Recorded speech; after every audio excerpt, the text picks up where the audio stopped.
Hello, this is Amanda Stedman, and how are you doing? I am real. I am not an AI version. This is Amanda Stedman, the real version.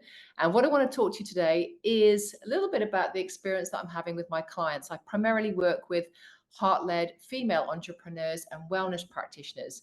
And over the last year, they have been absolutely petrified, many of them, of using AI and losing that borderline between human and machine, which has already started to happen, as we can see in the technology that's coming out. So, what I wanted to do in this talk today is really talk a little bit about consciousness, AI, how you use it in business, and making sure that we keep that line between who we are, our uniqueness, and using AI for business. So, that's what I wanted to share with you today. So I want to go into an example of how there's quite a few that I use, but the main ones that I use for my content generation is primarily Claude, CLAUDE.ai, and Perplexity.ai. And I also use a fabulous piece of software, which I called Gamma.app now. And I'm going to talk you through all of that. And I will somewhere in here put the links so that you can get your hands on those and use them on a daily basis. Now, there's so many different ways you can use this. And I know that a lot of other people have very complex AI tools that they're using right now. For my market, and for those of you that are new to AI, I want to keep this as simple as possible. So just putting a presentation together for this today. Let me just go into Perplexity now and share my screen with you. So what you should see is here, I want to do a 20-minute presentation talk in my voice for heart-led entrepreneurs and wellness practitioners, quantum consciousness, harnessing AI for the heart-centered business transformation. And I put in some interview questions and that does need to be there. Let me just take that out. Okay, and let's just see what happens. Here we go.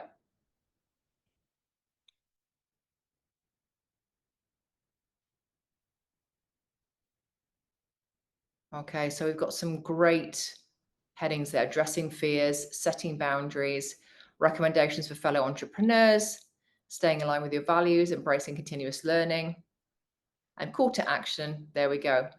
So that's pretty much, they've taken my tonality because I've written some articles on this. They've pretty much taken my angle here. So let me just copy and paste that now. And what I'm going to do is I'm going to now run over to one of my favorite softwares, which is over here. And I'm going to share this tab now. Now, this is Gamma.app. And this is brilliant. So literally, okay, what I did was I did try and put some text in. It didn't seem to like that. Can you see? Paste text. And it kind of went all a bit wonky. It's okay. But when I tried to put that into a presentation, it didn't really like it for some reason.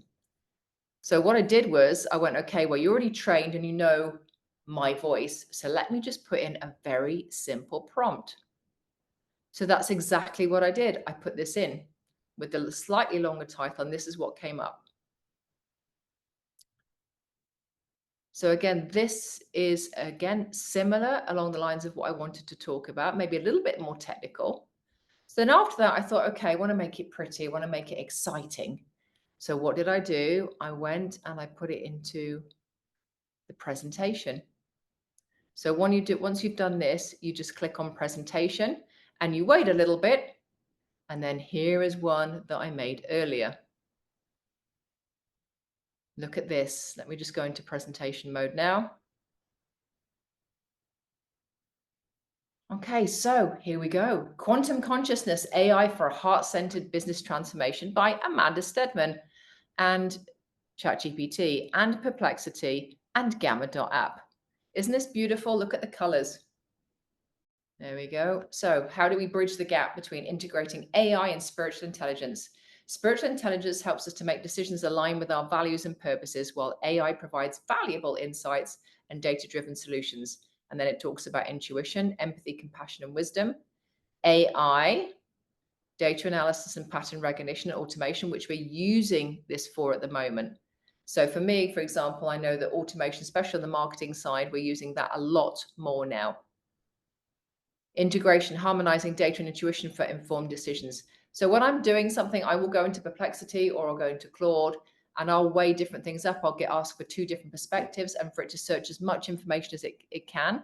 And then I will literally go into my intuition and I'll say, does that feel right? Does that feel right? And I'll use that feedback system in my body to make the decision. I don't let AI do it. And while we're on that subject, I know that not all the AI data is 100% correct. And a few times it's come back with things which I know are not correct. So you have to be careful with that information that's coming in. Do double check it, okay, before you send it out there. Cultivating mindfulness, the foundation for conscious capitalism. Mindfulness allows us to be present and connected to our inner wisdom, which I just talked about.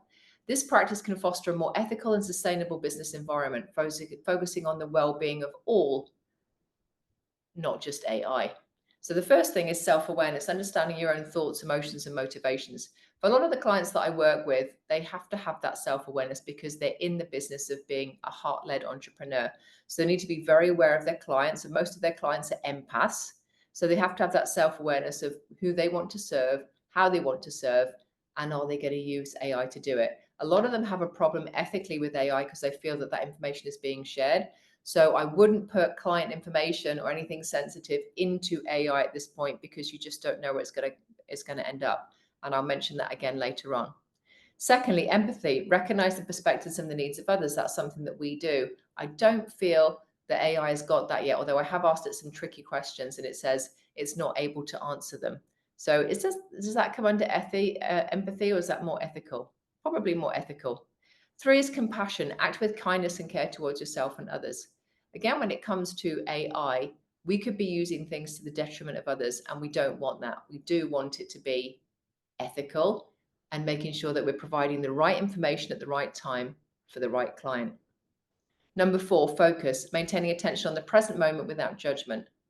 So again, because we are in an AI world, it's very easy to get sucked into different times, different aspects, and lose ourselves. So keep the focus in the present moment.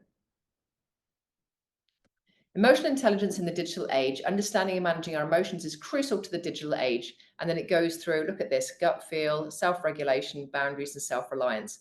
I actually amended this earlier. I went in because it was too AI, and I kind of tuned in and went, this doesn't sound like me. So I went in and I added these bits, gut feel, self-reliance, boundaries. Sometimes the language in AI can just be a little bit dry and a little bit technical and sciencey. So for this particular slide, I went in and changed particular parts of it to make it sound more like me. And again, there's a word here. There's a couple of things that I would still change. Again, this is not perfect. This is to give you an example of what you can generate with my mind power and putting that intention into the AI. So designing with empathy, elevating the customer experience. Now, for me to do this PowerPoint presentation, if I was attempting to do this in Canva by myself without any AI help, this I know probably would have taken me about 5 hours. I'm a recovering perfectionist, and so it would have taken, at least 5 or 6 hours. And today I went through, I think in total, it maybe took me about 45 minutes and then maybe another half an hour to go through and change some of the wording, move some of the slides around and take some of the pictures out, which weren't relevant. And then I came up with this. So it saved me probably about 6 hours. So designing with empathy, elevating the customer experience. By considering the needs and emotions of others, businesses can create products and services that are truly meaningful and enhance their lives.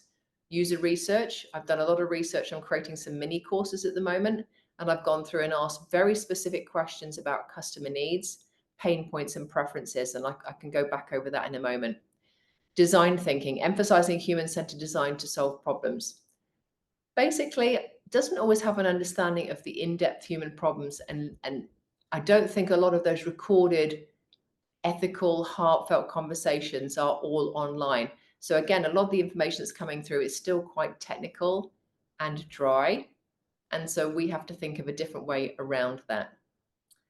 Customer journey mapping, analyzing the customer experience at each touch point. Now, I know there's certain software, for example, Go High Level, that is doing this really, really well. And I know they're integrating more, they're going to integrate more and more AI into software like that, which is going to help us understand what has the customer experience been like and where are we taking them on that journey from that first contact point all the way through to the emails, all the way through to a product or a service, which is going to be absolutely perfect for them. Harmonizing data and intuition for holistic decision making. Data provides the insights, and intuition guides us towards solutions aligned with our values and purpose. So, how far will you be leaning into each of those? Now, for me, and a lot of the women that I work with, yes, they understand their left hand side, which is data, objective information, analysis, and logical reasoning. But we tend to function more on the right hand side, which is intuition, subjective feelings, qualitative understanding, and creative inspiration. So if it comes to that data, that is not always something we're going to focus on first. However, if we're growing our businesses, we need to know the data for who's opened what email, who's taken what action where, which customer recorded which at which data point. And for me, I know in my mind, with the amount of clients I have, trying to track each of those data points on when they came in, which email they signed up for. Because some of my clients, if I'm on a summit, they'll sign up for 2 or 3 free gifts, 2 or 3 summits. Which touch points are there, and how do you react to each one?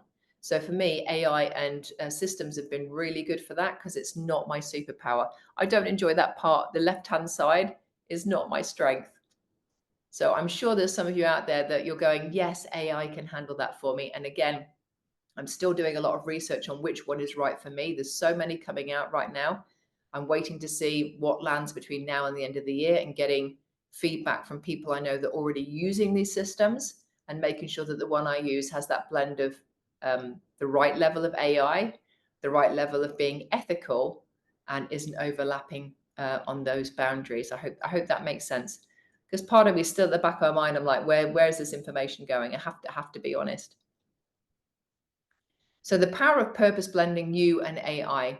Purpose-driven business aligns its values and actions with a higher purpose. So for me, it's making sure that people know that there is a way to make money doing what you love, and there is a way to put the systems in the back end so that you can keep those leads coming in, that it's manageable, that you're having those touch points with people, and more importantly, you're creating more revenue by getting to more people, whether it's on a webinar or a summit. And then AI is taking care of your email generation, your leads, your social media prompts, all of that stuff that would normally take you hours and hours and weeks. When you categorize it and put it into a particular system, so much is going to be done for you. So you're blending your creativity, your personality with those tools. So again, here, it goes back to your values. What do you value, and how are you putting that information out there, and who you're being. Leveraging time, utilizing AI shortcuts. Content is king. It is so easy now to generate content. No one has an excuse as to why they cannot do content out there. I just showed you in Perplexity. You put one thing in and it can generate, even just what we've done. I think there was 10 data points there. You can repurpose that into a 10-week course or 10 emails. It's limitless. And it takes out that sitting at the screen and going, don't know what to send to my list today. Don't know what my clients need today. Oh, what can I create that might be useful? Everything you need to a certain extent is already there. Systematization, I've already talked about. And that, again, I could talk to you about that for hours, but we only have a few minutes for this presentation, so I'll try to really keep this brief. What's the future of AI-powered, heart-centered business transformation? We've already covered data-driven insights, and that, again, we take some of that with a pinch of salt, because we do know that some of that data is not completely up to date, but it'll still give you a great insight for what's happening across the industry, and giving you a flavor of what areas you need to focus on where there are opportunities. Personalized experience, AI tailors products, services, and communications to individual preferences. I'm seeing this across even print on demand, all those kind of things, all the way across to coaching and individualized plans for people. So again, it depends how far you want to lean into it. And again, keep bringing your level of attention and your personalized approach with your clients. For me, I'm always recording them videos, WhatsApp videos, making it personal, voicemail. I don't just always rely on text, because a lot of my clients are auditory and a lot of them are visual. So I'm doing my best to keep those videos, touch points going, and not just relying on AI generated content. Ethical AI, prioritizing fairness, transparency, and reasonable use of AI technologies.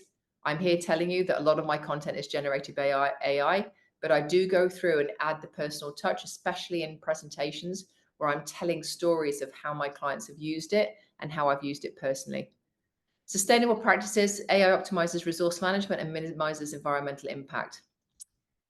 I'm not 100% sure about that one. I did put it in there, but I still think that there is an environmental impact, because even though it's online, we're still using electricity, we're still using power, and it's drawing from all different resources. So again, I still think there's a significant emotional impact, maybe not compared to printing out brochures, but it's still there. So what are my final words?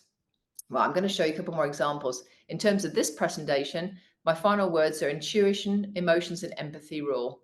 So we're still going to have data and decisions driven by the power of AI. That's going to be really helpful to us.